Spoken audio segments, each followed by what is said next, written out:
Então, quero te perguntar como é que é para você estar à frente das instituições, como é que você pensa, né, como é que você transforma esse lugar num lugar de referência, mas também queria te perguntar por que você parece que assim que você acha que está tudo ok, você volta correndo para a universidade. Como é que é isso, Lorenzo? Bom, eu sou um professor, por isso o meu trabalho é fundamental, né? No caso são duas situações muito diferentes. No caso da Maria Antônia, era um trabalho, era um lugar que tinha muito pouca expectativa. Aliás, você fez parte, né, dessa história. Mas tinha muito pouca expectativa, mas tinha muita liberdade, justamente porque tinha pouca expectativa. Não tinha dinheiro, não tinha. Então, de uma certa maneira, era quase obrigado a ser experimental.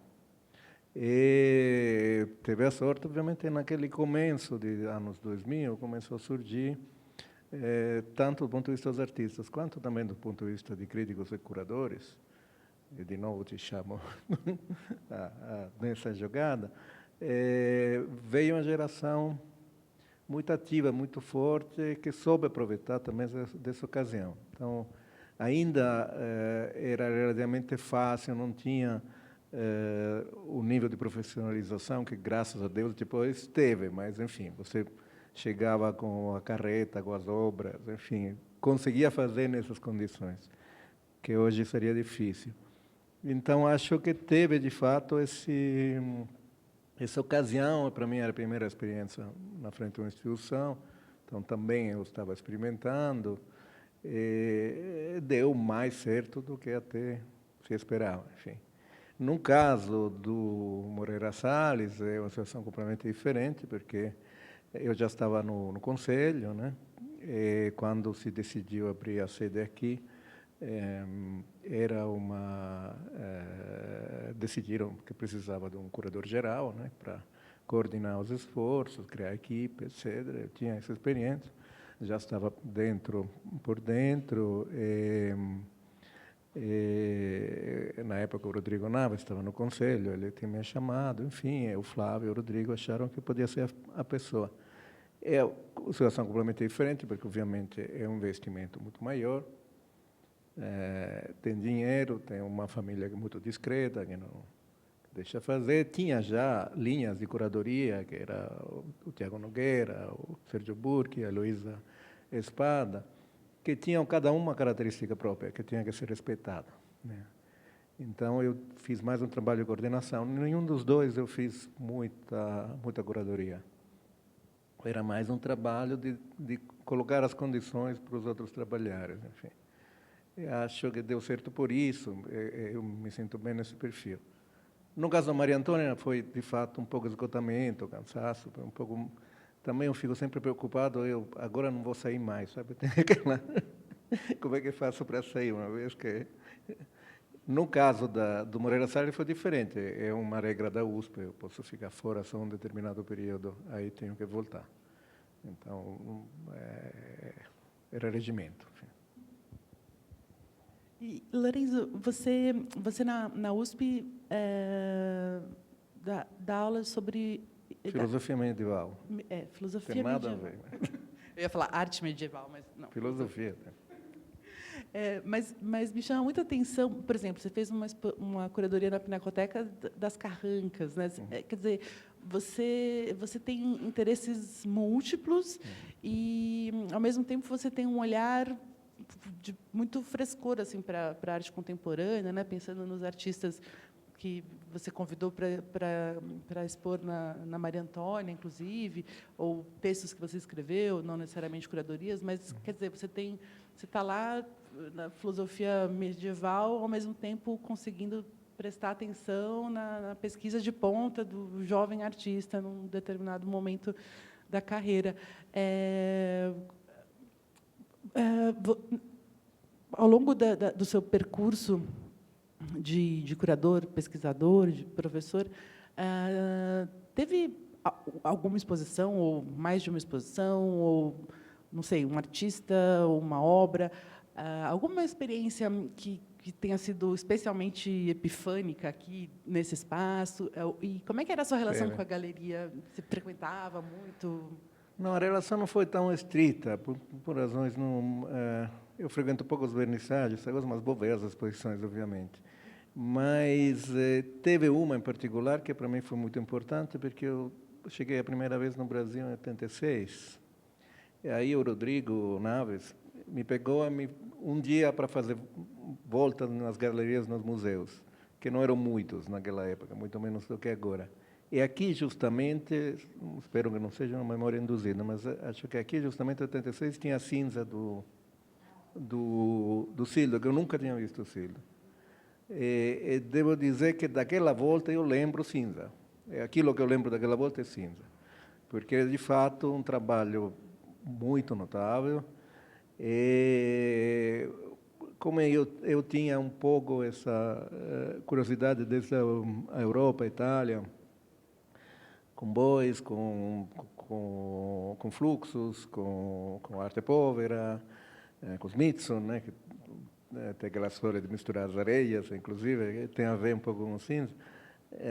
Aquilo, para mim, foi meio... Me senti imediatamente, encontrei um contato, ao mesmo tempo uma originalidade, mas que eu conseguia decifrar. Eu demorei mais... Eu lembro também que ele me mostrou Amílcar, mas eu demorei mais para entender Amílcar, porque para mim era um ser pequeno, assim, não, só depois entendi a importância daquilo. Enquanto Sildo foi de fato amor à primeira vista, justamente por causa dessa exposição nessa galeria. Aí tem outras, mas essa foi talvez o primeiro contato com a arte contemporânea brasileira marcante foi essa visita com o Rodrigo aqui. Uau! Imagina começar a conhecer a arte brasileira por uma Começa bem, né? Instalação como cinza. E curiosamente, a gente, sim, eu e Marli encontramos o Lorenzo na exposição do Sildo. Do Sildo, verdade. Que foi como surgiu o convite para o Lorenzo. Onde não está cinza, infelizmente. Não, infelizmente. Mas até por causa dessas circunstâncias, a gente ter se encontrado lá, eu te perguntaria, enfim, vejo que seu interesse, né, pelo Sildo, sua curiosidade continua muito viva, e queria saber, então, dessa exposição lá no Sesc, que, enfim, é uma exposição que reúne trabalhos, alguns deles nunca mostrados no Brasil, outros que a gente não via há muitos anos. Como é que foi sua experiência de ver essa exposição? Não, foi maravilhoso, tem todos esses trabalhos reunidos, e você se dá conta, visitando a exposição tão grande, tão importante, também quantos faltam, não é? Porque você não tem aquele, mas aquele poderia ter. Ou seja, mesmo assim, é uma exposição parcial do Sildo, né? Quer dizer, o Sildo não é difícil esgotar o Sildo, inclusive porque ele tem muita variedade de soluções, né? Tem uma linha que você reconhece, dessa coisa de um pensamento conceitual, mas ligado à sensibilidade, né? Que no fundo é a linha que o liga à tradição neoconcreta, né? Mas com uma variedade de soluções incrível. Então, tem coisas que são quase geométricas, tem coisas que são completamente conceituais, tem coisas que são puramente sensitivas, enfim. De fato, um artista muito complexo. E Lorenzo, para terminar, eu te perguntaria, como italiano, e eu vejo aquele dia você e a Stefânia conversando, parece que, enfim, claro, todo estrangeiro, todo imigrante traz sua bagagem, mas acontece alguma coisa com os italianos que a Itália não sai nunca, né, dos italianos. Queria saber se você se interessa pelo trabalho da Ana Maria Maiolino e se você identifica na narrativa, né, no discurso, na produção dela como um todo, algo da sua experiência de ter vindo ao Brasil e como ela, de alguma maneira, também trata dessa experiência de uma italiana que elege o Brasil, né, em algum momento. Não, sem dúvida. Acho que a Maiolino não é só Itália, né? Os problemas são os laços, né? A relação, os laços familiares, os laços da amizade feminina, o laço do gênero, o laço das condições, uma certa constituição de uma rede de relações como fundamento uma subjetividade, enfim. Então, é evidente que as relações são italianas porque a família é italiana, mas o que me chama mais a atenção é isso, né? Essa capacidade de leitura através dos objetos, da manualidade. Claro que tem uma questão da arte povera dentro, mas, sim, sem dúvida, a Maiolino é uma das artistas em que eu vejo traços italianos, mas por causa da influência da arte povera, tem tantos artistas brasileiros, né? O Zé Rezende, enfim, aí você faz a lista, tem muitos, né? Então, acho que vai além da questão das raízes, né? Tem uma Fontana, né? Bom, Fontana vai saber ser argentino italiano, mas a influência é enorme, né? Mas não só aqui, obviamente. A pergunta que eu quero fazer é agradecer o Lorenzo ter escolhido o Brasil e ter sido tão fundamental no sistema de arte, ter traduzido de maneira universal os nossos artistas. Muito obrigado, Lorenzo. Eu que agradeço.